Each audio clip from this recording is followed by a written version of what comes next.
Salut, bienvenue sur Cybermatic pour un nouveau tuto sur Microsoft Excel dans lequel je te montre comment faire des listes en cascade. On va le faire dans le cadre d'une base de données dans laquelle tu vas vouloir avoir plusieurs éléments de liste modifiables en fait à l'intérieur et tout ça qui découle.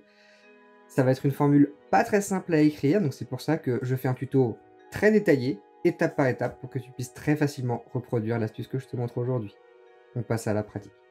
Nous voici sur Microsoft Excel, donc que je vais utiliser aujourd'hui pour faire cette manipulation. Donc là sur un onglet vierge, je montre j'ai dans un deuxième onglet une liste d'éléments, donc les catégories dans lesquelles j'ai abonnement, achat, note de frais, voyage, et j'ai également un autre tableau dans lequel pour chacun de ces items je vais vouloir pouvoir avoir une sous-liste dans laquelle je vais filtrer sur ces éléments là. Ça va vraiment être ça le but de la manipulation. Pour commencer, je vais créer un petit tableau rapide avec quelques données. On va pas faire beaucoup d'éléments. On va pas renseigner grand chose. C'est pas le but de la manip. C'est vraiment de montrer comment vont marcher ces catégories. Donc là, moi, petite habitude, je mets ça toujours sous forme de tableau. Ça fonctionnera également si ça n'est pas sous forme de tableau. Mais voilà, en tout cas, moi, j'utilise quasiment toujours ce type de mise en forme. Première chose, donc je vais rentrer quelques éléments sur une ligne, le nom, le prénom, et je vais pouvoir commencer à travailler pour rajouter des listes dans ce tableau.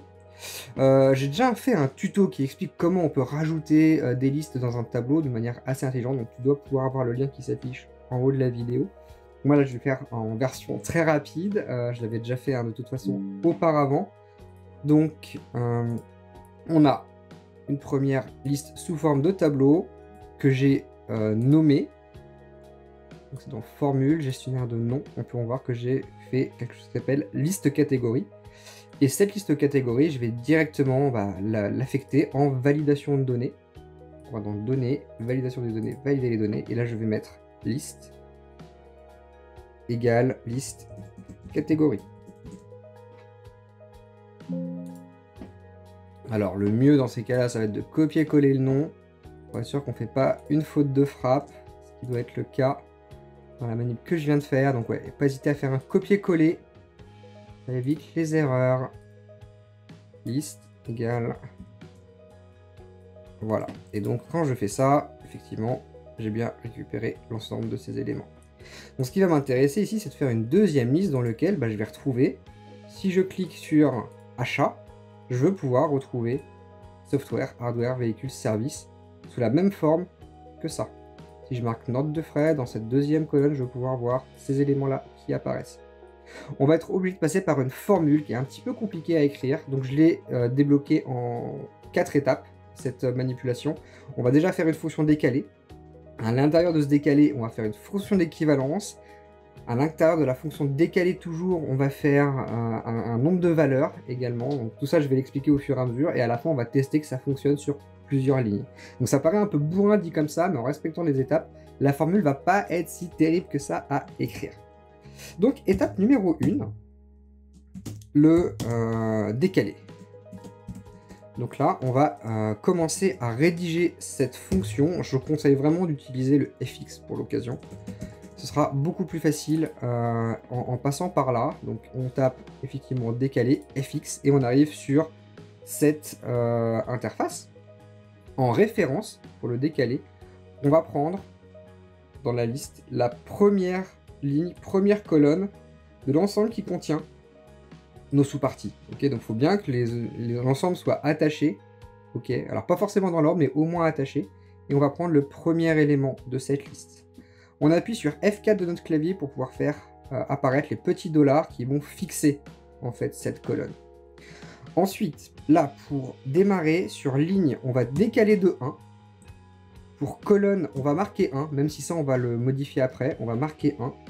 Au niveau de la hauteur, donc là, il faudra que tu regardes combien tu as au maximum de sous-éléments à l'intérieur et que tu marques quelque chose qui est bien au-dessus de ça. Donc là, je vais marquer 10, et en largeur, on va mettre également 1. Donc je rentre une formule de facto comme ça. Pour la valeur 10, ce que je disais, effectivement, là, je vois que j'ai 4 éléments. Donc je mets beaucoup plus. Parce qu'après, on va utiliser une autre fonction qui va utiliser ça. qui va reprendre notre formule, donc le fait de marquer 10 fait que je pourrai avoir beaucoup plus d'éléments en dessous. Quand je rentre ma formule décalée, tu peux voir directement dans Excel que ça c'est retraduit. Donc tu vois, le fait d'avoir écrit ma formule ici permet directement de récupérer une table, donc avec les 4 premiers éléments. Ok, donc là on n'a que du fixe. Maintenant l'objectif va être de pouvoir aller récupérer la première catégorie en fait qu'on a utilisée. Donc ça c'est l'étape 2. Où on va utiliser une fonction qui s'appelle equiv pour équivalent. Là-dessus, en fait, on va copier-coller la première formule qu'on a écrite, on va la coller directement ici. Et dans le fx, là, alors tu vois, il y a C1, il y a un premier 1 pour la ligne et un deuxième 1 pour les colonnes. C'est là, on va supprimer ce 1 des colonnes et c'est là qu'on va taper notre fonction. Equiv, entre parenthèses, tu fermes la parenthèse, tu reviens un tout petit peu en arrière, vraiment entre, et là tu refais ton fx. C'est plus facile en fait d'écrire la formule si on passe par cette invite de commande. La valeur recherchée, on va aller chercher la valeur de la ligne, tout simplement. Ok. Alors là, il prend la catégorie. Ça devrait fonctionner, donc on va pas y toucher.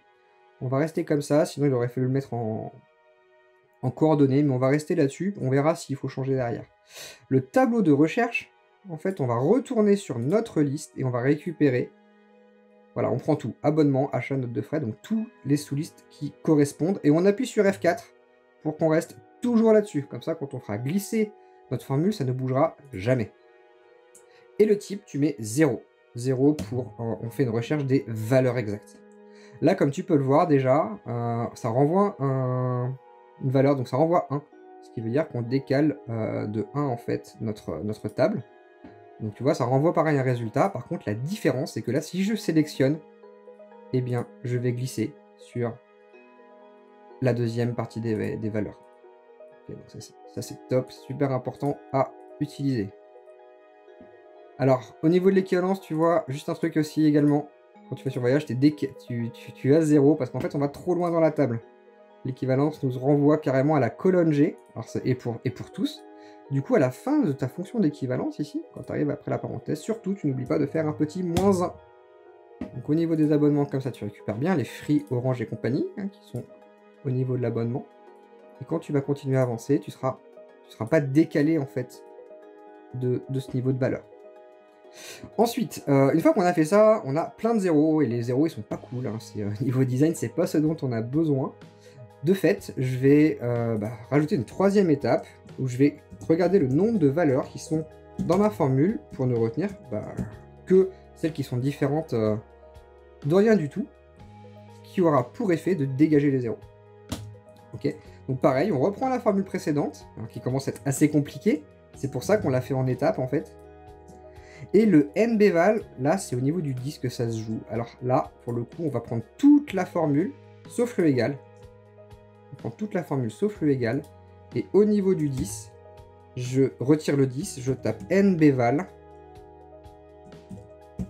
entre parenthèses. Alors je referme la parenthèse tout de suite pour pas qu'il y ait d'erreur de syntaxe. Et je vais coller ma fonction décalée. Ok, vraiment aussi simple que ça. Donc là, je garde mon 10, je pourrais mettre plus si j'ai besoin, mais là je garde mon 10. Et là, quand je fais entrer directement, on voit que je n'ai plus 0 qui sont affectés. Donc on a une formule très compliquée, mais comme tu vois, en la dissociant de manière très structurée, effectivement, on arrive déjà à récupérer tout de suite une sous-table qui fonctionne. L'idée maintenant, ça va être tout simplement de prendre cette fonction, je la copie, je la colle, donc elle sera toujours présente, comme ça au moins je la vois. On va faire comme d'habitude, données, valider, validation des données, je vais sur la liste, et je colle cette formule telle que je l'avais écrite. Alors là, il veut pas, effectivement, c'est à cause des catégories là. Il veut pas du tableau 3 catégories, donc on va quand même devoir modifier un peu la formule. J'avais dit qu'il y avait un petit risque. Donc là, plutôt que de marquer tableau 1 catégorie, on va marquer directement la coordonnée de la cellule, donc c'est C2. On va remplacer directement, et là on va marquer C2. Donc on peut le sélectionner direct, ou le marquer. Là on va être obligé de le marquer. C2. Et là je vais marquer également C2. Il faut le mettre aux deux endroits. Donc ça change rien. Ici au niveau formule, ça change vraiment rien du tout. Et ça par contre, je vais pouvoir l'inscrire. Validation de données. On remet ça sous forme de liste. je colle ma formule, et hop, là c'est fini.